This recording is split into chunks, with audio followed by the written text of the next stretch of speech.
I never liked overnight trains, but work is work. My name is Michael. I'm 35 years old, and for the past 8 years, I've been working as a sales representative for construction equipment. 3 or 4 times a month, I travel across the Midwest, Chicago, Indianapolis, St. Louis, sometimes further. Usually, I try to fly or take daytime trains, but this time there were no available flights, and my client meeting was scheduled for 8 in the morning. The only option was the overnight train. I bought a ticket for a private sleeper compartment, 2 beds, more expensive, but at least I wouldn't have to share space with strangers. After a full day of negotiations, I needed quiet, not small talk about weather and politics. The train departed at 11:40 p.m. I arrived at the station half an hour early, bought coffee from a vending machine, and went to find my car. Car 7, Compartment 4. The attendant, a heavyset woman in her 50s with a tired face, checked my ticket and nodded. Compartment 4, berth 2, upper bunk, she said. Traveling alone? Yes. All right, linens are on the shelf. I walked down the narrow corridor, found my compartment, and pushed open the door. Empty, clean. 2 bunks, a folding table, a window with lowered shades. It smelled of something stale, a mix of dust, synthetic fabric, and cleaning solution, the smell of every American train. I tossed my bag onto the upper bunk, took off my jacket, pulled out my phone. Signal was good. Texted my wife that I'd boarded, everything was fine, I'd arrive in the morning. She responded immediately, "Okay, sleep well." The train departed right on schedule. I made up the bed, changed into sweatpants and a t-shirt, lay down on the lower bunk and turned on a series on my tablet. Outside the window, the lights of Chicago flickered past, then the suburbs, then darkness. The steady rocking of the train always had a calming effect on me. About an hour later, I started to drift off. Turned off the tablet, set it on the small table, pulled up the blanket. Footsteps sounded in the corridor. They stopped outside my compartment. A knock. I opened my eyes halfway. Probably the attendant with tea. "Yes?" I said without getting up. The door opened. A man stood in the doorway, not the attendant. A man in his mid-40s wearing a dark suit and tie, holding a small worn suitcase. His face was ordinary, clean-shaven, short dark hair with some gray. "Good evening," he said. "I'm your roommate." I sat up, frowning. "What roommate? I bought both berths." He smiled an apologetic smile. "I know, sorry about that. Administrative error. The attendant said there was a booking mix-up. They sold me this compartment too. She said they'll refund the money, but for now..." He shrugged. "If you don't mind, I won't be any trouble. I'll go straight to sleep." I looked at him, then at the door. In the corridor, I caught a glimpse of the attendant's back as she walked toward the other end of the car. "Are you serious?" "Unfortunately, sorry again, my name is David." He extended his hand. I didn't shake it, just stared at him. "Michael," I said after a pause, "I want to talk to the attendant." "Of course, she'll be back. She said she'd sort everything out in the morning." He stepped into the compartment, closed the door, and set his suitcase on the floor. Then he climbed onto the upper bunk without waiting for a response. I clenched my jaw but said nothing. I didn't want to argue with a stranger in the middle of the night. I'd deal with it in the morning, get a refund for the second berth or change compartments. David made up his bed quickly and efficiently, like someone who traveled by train often. Changed clothes without getting out from under the blanket, an old trick for maintaining decency. Then he lay facing the wall and went still. I lay there listening. His breathing was steady, calm. Within 5 minutes, he seemed to be asleep already. I pulled out my phone and checked my electronic ticket again. Private sleeper, car 7, compartment 4, berths 1 and 2. Both berths purchased under my name, paid in full. Administrative error, he says. I thought about going out to find the attendant right now, but changed my mind. Too late, too tired. Morning would be soon enough. I turned off the light, lay back down, and closed my eyes. But I couldn't fall asleep. Something bothered me. Maybe it was the smell. David smelled strange. Not sweat, not cigarettes. Something musty. Like old clothes that had been sitting in a suitcase for a long time. Or maybe it was his voice. Too calm, too confident for someone apologizing for an intrusion. Or the way he said my name. Like he already knew it. I woke up to the sound of rustling. The compartment was dark except for a thin strip of light coming through the gap in the window shade. I checked my phone. 2:47 a.m. We'd been traveling for about 3 hours. The rustling came from above. David was moving around on the upper bunk, shifting position maybe. I heard fabric sliding, the creak of the bed frame, then silence. I closed my eyes again and tried to fall back asleep. But now I was too aware of his presence. The compartment felt smaller with someone else in it. The air felt thicker. After a few minutes, I heard him climb down from the bunk. I kept my eyes closed, my breathing steady, pretending to sleep. I heard him move to the window. The shade lifted slightly with a soft scraping sound. Dim light from outside filtered in, passing lights from small towns, the occasional crossing signal. He stood there for a long time, not moving, just standing. I opened my eyes to slits, just enough to see his silhouette. He was facing the window, hands at his sides, perfectly still, watching the darkness rush past. Minutes passed, 5, maybe 10, he didn't move. Finally, he let the shade drop and climbed back onto the upper bunk. The mattress creaked under his weight. I waited until his breathing became regular again before I relaxed. But I didn't sleep. When morning light started seeping through the shade, I sat up and checked my phone. 6:23 a.m., we'd be arriving in Indianapolis around 7:45. David was still in his bunk, lying on his side facing the wall. His suitcase sat on the floor where he'd left it. I got dressed quietly, packed my things, and stepped out into the corridor to find the attendant.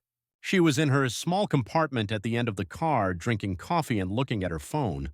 "Excuse me," I said. "About last night, the man in my compartment. You said there was a booking error." She looked up, confused. "What man?" "David, the guy you put in my compartment around midnight. You told him there was a mix-up with the reservation." She set down her coffee and frowned. "Sir, I didn't put anyone in your compartment. You booked both berths. It's been just you." My stomach tightened. "No, a man came in around midnight, 40s, dark suit, gray hair. You spoke to him. He said you told him about an administrative error." She shook her head slowly. "I've been working this route for 12 years. I don't make those kinds of mistakes, and I definitely didn't talk to anyone about your compartment last night." She pulled out her tablet and scrolled through the passenger manifest. "See, compartment 4, car 7, Michael Brennan, 2 berths, no one else assigned. But he's in there right now, go look." She stood up, her expression shifting from confusion to concern. We walked back to compartment 4. I opened the door. David was sitting on the lower bunk, my bunk, fully dressed in his suit, hands folded in his lap. He looked up and smiled. "Good morning, Michael. Sleep well?" The attendant stepped inside, looking between us. "Sir," she said to David, "can I see your ticket?" "Of course." He reached into his jacket pocket and pulled out a folded piece of paper, handed it to her. She unfolded it and studied it. Her face went pale. This is your ticket," she said quietly, looking at me. "What?" She showed it to me. I grabbed it from her hand. "Amtrak ticket. Car 7, compartment 4, berths 1 and 2. Departure, Chicago Union Station, 11:40 p.m. Arrival, Indianapolis, 7:45 a.m. Passenger name, Michael Brennan. My name." "That's impossible," I said. "That's my ticket. Show me yours." David's smile didn't waver. He reached into his other pocket and pulled out another piece of paper. "My electronic ticket confirmation, the one I'd printed at home. You left this on the table last night," he said. I put it aside so it wouldn't get lost. My hands were shaking. I pulled out my phone and opened my email, found the confirmation. The ticket number matched the one David had just handed to the attendant. "I don't understand," the attendant said. "How do you both have the same ticket?" "We don't," I said. "He stole mine. That's my confirmation email." David stood up slowly. "Michael, I think you're confused. We've been traveling together, don't you remember? We talked last night before we went to sleep." "We didn't talk. You barely said anything." "We talked about your meeting this morning, the client in Indianapolis, the Henderson account." He tilted his head slightly. "You said you were worried about the presentation." My blood went cold. I never mentioned Henderson. I never mentioned the client. I didn't tell anyone except my wife. "How do you know that?" I whispered. He smiled that same apologetic smile from last night. "You told me." "I didn't." The attendant stepped back toward the door. I'm going to call the conductor, she said. Just stay here, both of you. She left quickly, pulling the door closed behind her. I looked at David.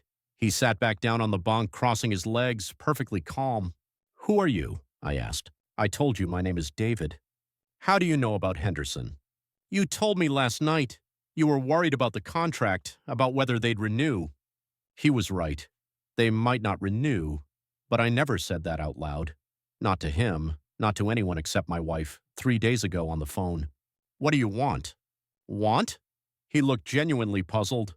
Nothing, I'm just traveling, same as you. I grabbed my phone and pulled up my credit card statement, scrolled to yesterday's charges.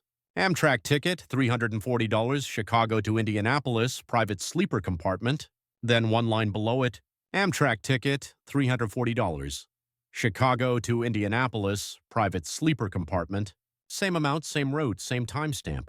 2 tickets, both purchased on my card, both in my name. I didn't buy 2 tickets. What the hell is this? I showed him the screen. He leaned forward and glanced at it. Looks like you accidentally bought 2 tickets. Easy mistake. You can get a refund. I didn't buy 2 tickets. The computer says you did. My heart was pounding now. I stepped toward the door. I'm getting off at the next stop.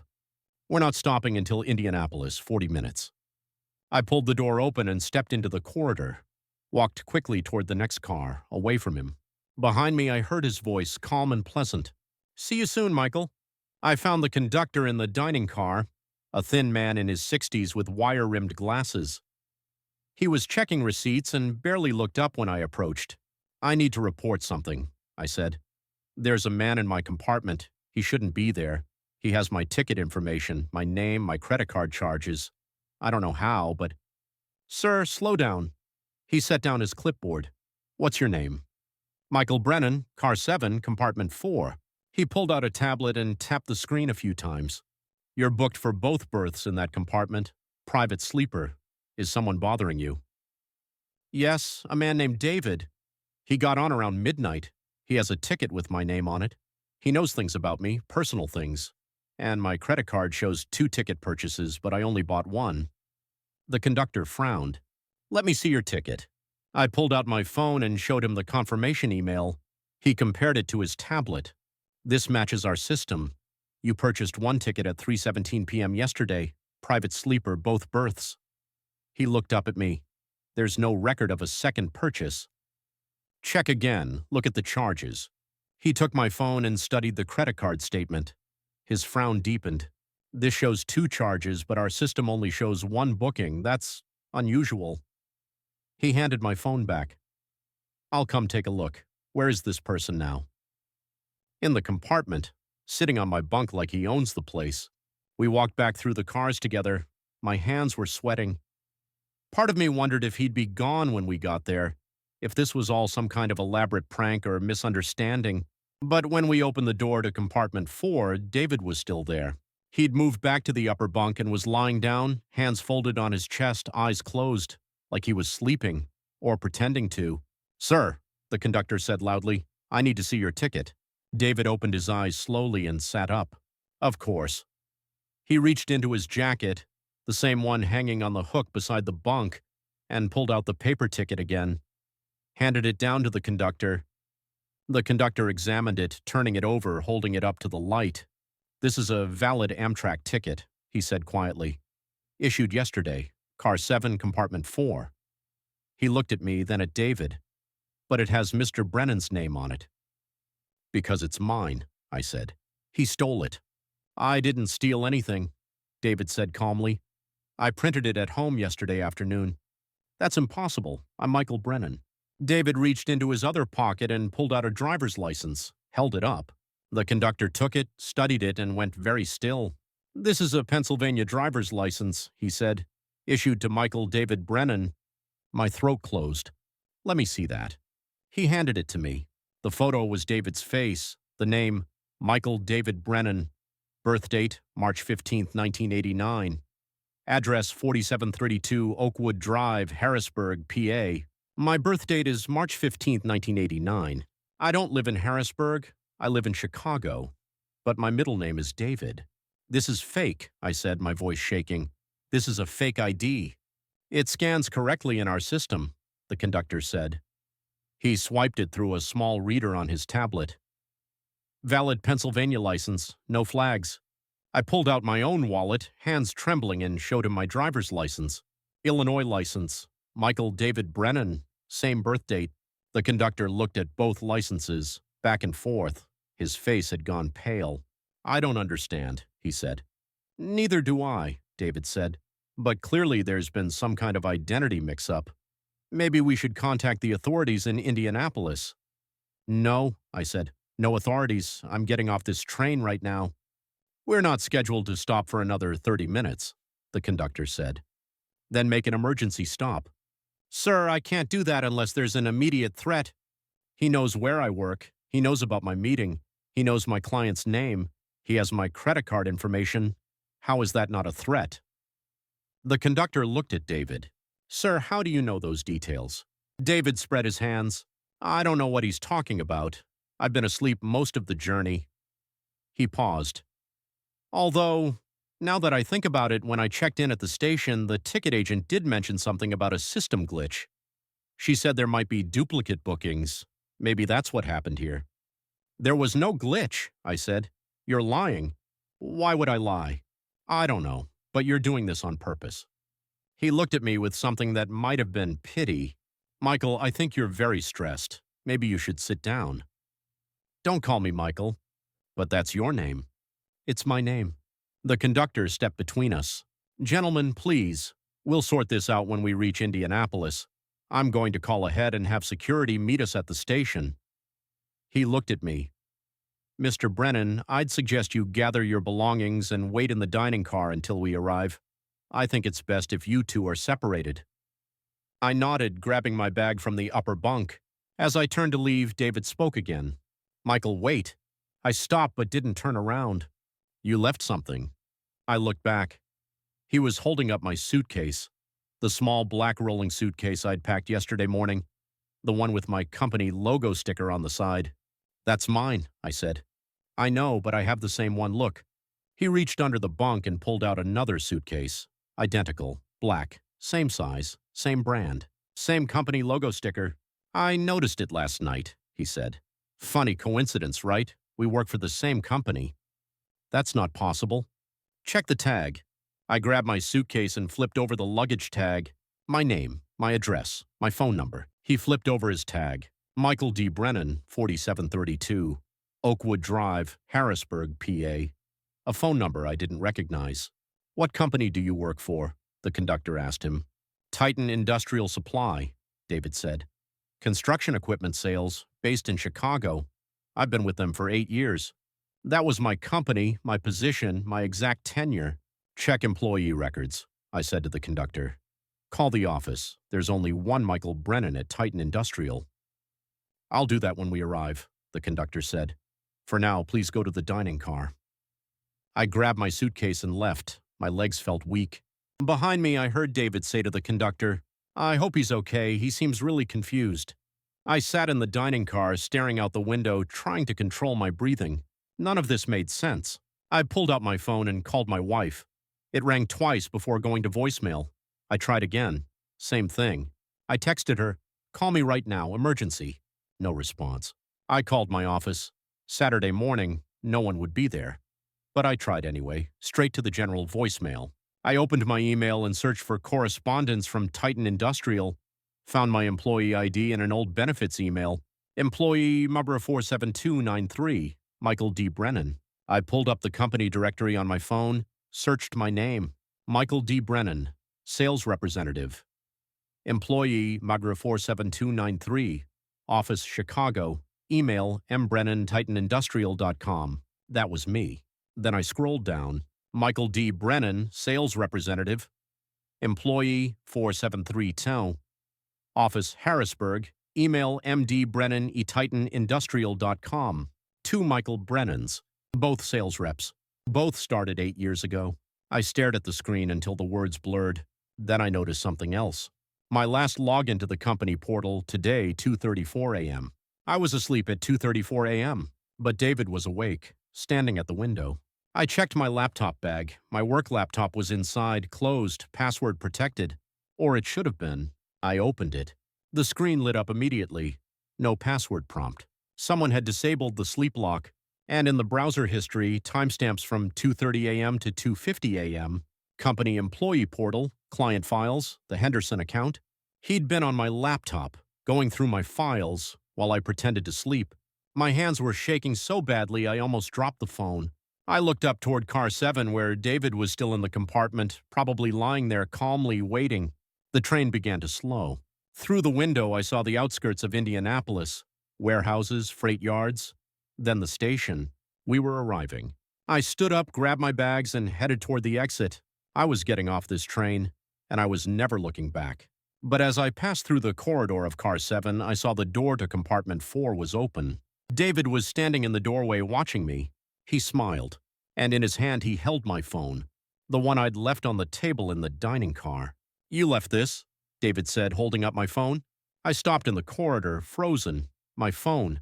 I'd set it down on the dining car table when I opened my laptop. "Give it back." "Of course." He stepped toward me, extending it. "I was bringing it to you." I snatched it from his hand and checked the screen. No new notifications, no calls. But the battery was at 34%. It had been at 67% 10 minutes ago. "What did you do with it?" "Nothing. I just found it on the table." The train hissed to a stop. Through the window behind him, I could see the Indianapolis station platform, people waiting, security officers in fluorescent vests standing near the exit. "Stay away from me," I said, backing toward the door. "Michael, wait." "Stop calling me that." "But we need to talk about the meeting." "What meeting?" "Henderson, 8 o'clock. You're going to be late if you don't hurry." He checked his watch, a silver watch I recognized because I owned the same one. "It's already 7:52. "How do you know about that meeting?" He smiled patiently like I was a child asking a stupid question. "Because I have the same meeting. We're both going. We're partners on the Henderson account, remember? You handle the technical specs, I handle the contracts." He paused. "Don't you remember the email from Davidson last week?" Davidson was my regional manager, but I'd never worked with a partner. I always worked alone. "You're insane," I said. "Check your calendar." I pulled up my phone's calendar app with shaking hands. Today, 8 a.m., Henderson meeting, W.M. Brennan, Harrisburg office. I never wrote that. I never scheduled a joint meeting. But it was there. The train doors opened with a pneumatic hiss. "I'm calling the police," I said. "They're already here. The conductor called them, remember?" He gestured toward the platform. "They're waiting for us." I turned and saw them. 2 Indianapolis police officers standing near the conductor who was pointing in our direction. I grabbed my bags and rushed toward the exit, got off the train. The cold morning air hit my face. The conductor saw me and waved the officers over. "That's him," the conductor said, "the one with the identity issue." The officers approached, a man and a woman, both in their 30s. "Mr. Brennan," the male officer said. "Yes, there's a man on that train who's been impersonating me. He has fake identification. He's stolen my personal information." "Sir, slow down. We'll need to see your ID." I fumbled for my wallet, pulled out my driver's license, handed it over. The officer examined it, then showed it to his partner. They exchanged a look. "Wait here," he said. They walked back toward the train. David had stepped off now, standing calmly on the platform with his suitcase, talking to the conductor. The officers approached him. He handed them his license without hesitation. They compared the 2 IDs, talked in low voices. One of them spoke into a radio. I watched, my heart hammering. After what felt like an eternity, they walked back to me. "Sir, we need to ask you some questions," the female officer said. "Can you explain why you and that gentleman have the same name and birth date?" "I can't explain it. That's why I reported him. He's stolen my identity." "He has a valid Pennsylvania driver's license." "It's fake. It scans as legitimate in our system. We ran it through DMV records. It's a real license, issued 3 years ago." "That's impossible." "We also checked with Amtrak. Both tickets were purchased on a credit card ending in 4478. Is that your card?" "Yes." "So you purchased both tickets?" "No, I only bought one. Someone else used my card for the second one." "Have you reported credit card fraud?" "I hadn't. Because until 20 minutes ago I didn't know there was a second charge." "Not yet, but Sir, we can't make an arrest based on what you're describing. Both IDs are valid. Both tickets were purchased on your card. And according to Amtrak's records, you both work for the same company. She paused. Is it possible there was a miscommunication with your employer? Maybe they booked travel for both of you and you weren't informed. No, that's not what happened. The male officer stepped closer. Mr. Brennan, have you been under a lot of stress lately? The conductor mentioned you seemed disoriented. I'm not disoriented, I'm being stalked. By someone with the same name as you. Yes. They exchanged another look. We'd like you to come to the station and file a formal report, the female officer said. We'll investigate this, but right now we don't have grounds to detain anyone. Behind them, David picked up his suitcase and started walking toward the station exit. Wait, where's he going? He's free to leave, sir. He hasn't committed a crime. He's stealing my identity. You both have valid identification. You both have tickets. Without more evidence, we can't. I didn't wait to hear the rest. I grabbed my bags and ran after David. He was walking through the station lobby, moving quickly but not running. His suitcase rolled smoothly behind him. Hey, I shouted, stop! He didn't stop. I caught up to him near the exit doors, grabbed his shoulder. He turned, and for the first time his calm expression cracked. Something darker flickered across his face, just for a second, before the pleasant smile returned. Let go of me, Michael. Tell me what you want. Money? My accounts? What is this? I don't want anything from you. Then why are you doing this? He leaned closer, his voice dropped to a whisper. Because you don't need it anymore. Need what? Your life. My blood turned to ice. What? You're going to give it to me. Your name, your job, your house, your wife. He smiled. You just don't know it yet. I let go of him and stepped back. He adjusted his jacket. The Henderson meeting starts in 6 minutes. You should hurry. They don't like it when you're late. He paused. Oh, wait. You're not going, are you? You're too confused, too stressed, too unreliable. He turned and walked out the exit doors into the morning sunlight. I stood there shaking, trying to process what he'd just said. Then I looked down at my phone. 7 new text messages, all from my wife. Who is this? Why are you texting me from a different number? Michael, this isn't funny. Someone just called me from your phone asking about our address. I'm calling the police. If this is a prank, stop it right now. I don't know who you are, but leave us alone. My hand started shaking so badly I almost dropped the phone. She'd blocked me. I tried texting. It's me, it's really me. Someone stole my phone. Please answer. The message turned green, not delivered. I opened my email, my work email. New message from Davidson sent 15 minutes ago. Subject, Henderson meeting, change of plans. Michael, we've decided to have Monsieur Brennan, Harrisburg, handle the Henderson account solo going forward. We've noticed some inconsistencies in your recent reports and think it's best to consolidate under one point of contact. Please return to Chicago and meet with HR on Monday. We need to discuss your performance. Davidson. I read it 3 times, then I opened my banking app. Account balance, $347. Yesterday it was over $8,000. Transaction history showed a wire transfer at 3:17 a.m., $7,653 to MD Brennan. Account for you, 04732. The Harrisburg address. I tried to call the bank. Automated system closed on weekends. I tried my credit cards. All declined. I opened social media. My Facebook account was gone. Instagram deactivated. LinkedIn showed profile not found. Everything was disappearing. I looked up, scanning the station for David.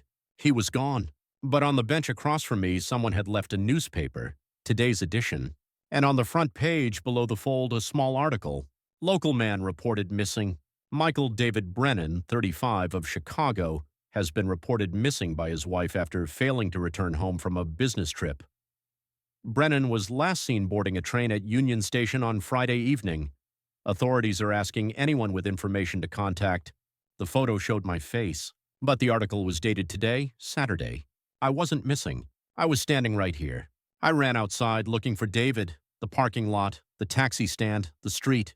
He was nowhere. But in my pocket, my phone buzzed. A text from an unknown number.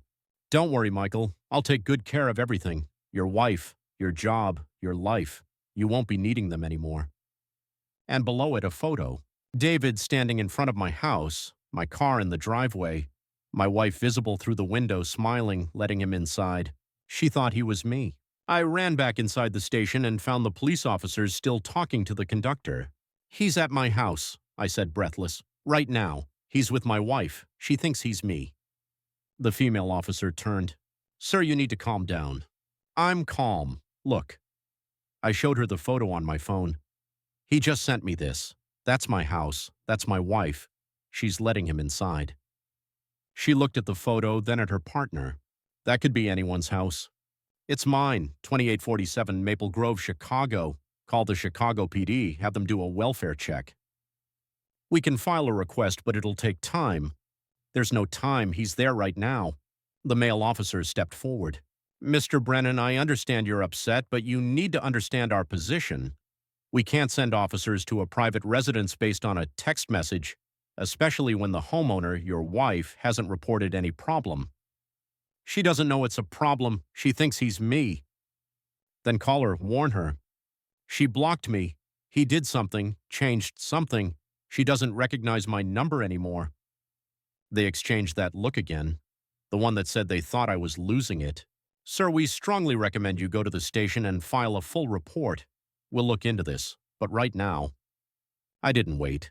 I turned and ran toward the taxi stand outside. Got in the first cab I saw. "Chicago," I said. "I'll pay double. I need to get there as fast as possible." The driver, an older man with gray hair, turned around and looked at me skeptically. "Chicago's 3 hours away, buddy. That's going to cost you $500-600. "Fine, just drive." He shrugged and started the meter. We pulled out of the station and onto the highway. I tried my wife's number again. Blocked.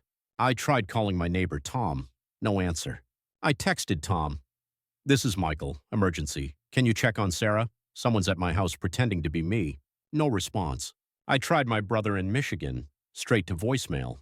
I tried my office line, my direct supervisor, HR, every number I could think of. Nothing. After 20 minutes, the cab driver glanced at me in the rearview mirror. "You okay back there?" "Yeah, just keep driving." "You in some kind of trouble?" "Something like that." He nodded and turned up the radio. Classic rock, Tom Petty. "Free Fallin'." I stared out the window watching Indiana roll past. Fields and small towns and truck stops. My phone buzzed. Another text from the unknown number. She made coffee. I told her I like it black, just like you do. She didn't notice. Then another photo. David sitting at my kitchen table, my wife's hand visible, pouring coffee, her wedding ring catching the light. I typed back, "Who are you? What do you want?" 3 dots appeared. Then, "I already told you I want your life and I'm taking it." "Why?" "Because you don't appreciate it. You complain about the travel, the stress, the loneliness. You told your wife last month you wished you could just disappear." I had said that. After a bad week, after losing a client. I'd said it as a joke, but he knew. "How long have you been watching me?" "Long enough." "This won't work. People will figure it out." "Will they? Your wife already thinks I'm you. Your job already reassigned your accounts. Your bank already transferred your money. By Monday, Michael Brennan from Chicago will be gone, officially, and Michael Brennan from Harrisburg will take over. No one will ask questions. People don't ask questions when the paperwork is correct. I'll tell everyone, I'll expose you. Who will believe you? The man with no ID, no money, no home, no job. The man whose wife blocked his number. The man the police think is mentally unstable? I stared at the screen, my hands shaking. "You can't erase me." "I already have." The dots appeared again, then, "But don't worry, I'll take good care of Sarah, and the house, and the job. I'll be a better you than you ever were." I threw the phone onto the seat beside me and pressed my palms against my eyes. The driver glanced back. "You sure you're okay?" "Just drive, please." We reached Chicago a little after 11 a.m. The driver dropped me off 3 blocks from my house. I didn't have enough cash for the full fare, so he agreed to take what I had and let me go. I walked the rest of the way. My street looked normal, quiet, Saturday morning, a few neighbors mowing lawns, kids riding bikes. I approached my house slowly. David's car, or a car I didn't recognize, was parked in my driveway. A gray sedan with Pennsylvania plates. I walked up to the door and tried my key. It didn't work. The locks had been changed. I rang the doorbell. Footsteps inside. The door opened. Sarah stood there smiling, then her smile faded. "Can I help you?" "Sarah, it's me." She frowned. "I'm sorry, do I know you?" "It's Michael, your husband." Her expression shifted from confusion to alarm. "My husband is inside. I don't know who you are, but you need to leave." "Sarah, listen to me." "Michael," she called over her shoulder. "There's someone at the door." Footsteps behind her. David appeared, putting a hand on her shoulder. He looked at me with mild concern. "Can I help you?" he said. "Tell her," I said. "Tell her who you are." "I'm her husband, and I'm asking you to leave our property." Sarah looked frightened now. "Should I call the police?" she asked him. "Not yet. Let's give him a chance to leave on his own." He looked at me. "Sir, I don't know what you want, but you need to go. Now." "Sarah, he's lying. He's not me. Look at him. Really look." She looked, and I saw it in her eyes. She saw nothing familiar, nothing that reminded her of me. To her, I was a stranger. "I'm calling 911, she said, backing away. David stepped forward, partially closing the door. "You should go," he said quietly, "before this gets worse." "You can't do this." "I already have. I'll fight. I'll prove who I am." "How? You have no ID, no job, no home, no one who believes you." He paused. "You're already gone, Michael. You just haven't accepted it yet." The door closed. I heard the deadbolt slide into place. I stood there on my own porch, staring at my own door, locked out of my own life. Behind me, a neighbor called out, "Hey, you okay over there?" I turned. It was Tom from next door. "Tom, it's me, Michael." He squinted. "Michael Brennan?" "Nah, man, Michael's inside. I just saw him this morning. Who are you?" I opened my mouth, closed it. No words came. Tom pulled out his phone. "I'm calling the cops. You need to leave." I walked away. Down the driveway, down the street, away from my house. Behind me, I heard Tom talking to someone, probably 911. I kept walking. At the corner, I stopped and looked back. Through the window, I could see David and Sarah in the kitchen. She was laughing at something he'd said. He had his arm around her waist. She looked happy. Happier than she'd looked with me in months. I turned away and kept walking. That was 3 weeks ago. I'm writing this from a public library in Hammond, Indiana. I've been staying at a shelter trying to figure out what to do next. I tried going to the police. They ran my prints. No match. My face doesn't come up in any database. It's like I never existed. I tried reaching out to old friends. None of them remember me. My social media accounts are gone. My email bounced back. I called Titan Industrial. They said they had no record of a Michael Brennan in the Chicago office, only the one in Harrisburg. I went to my bank in person. They asked for ID. I had none. They asked security to escort me out.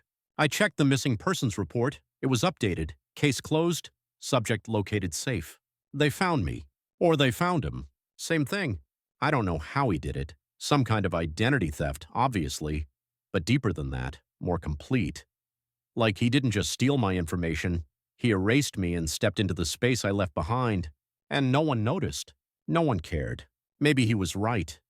Maybe I didn't appreciate what I had. Maybe I complained too much. Maybe I took it all for granted. Now someone else has it. And I'm no one. I've thought about confronting him again. Going back to Chicago, making a scene, forcing people to see the truth. But what truth? That there are two Michael Brennans, and I'm the real one. Who would believe that? I've thought about starting over. New city, new name, new life. But every time I try to apply for a job or rent an apartment or open a bank account, they ask for ID, and I have none. You can't exist in this world without proof that you exist, and all my proof belongs to someone else now. Sometimes I wonder if he's right, if I'm the one who's confused, if maybe I am just some stranger who thought he was Michael Brennan and David was the real one all along. Maybe I imagined my whole life. Maybe none of it was ever really mine. I don't know anymore. But I'll tell you one thing. If you ever take an overnight train and someone gets into your compartment who shouldn't be there, someone who knows things they shouldn't know, someone who has your name, your face, your life, don't ignore it. Don't wait. Don't assume it'll sort itself out in the morning, because by morning it might be too late. They might already be you, and you might be no one at all.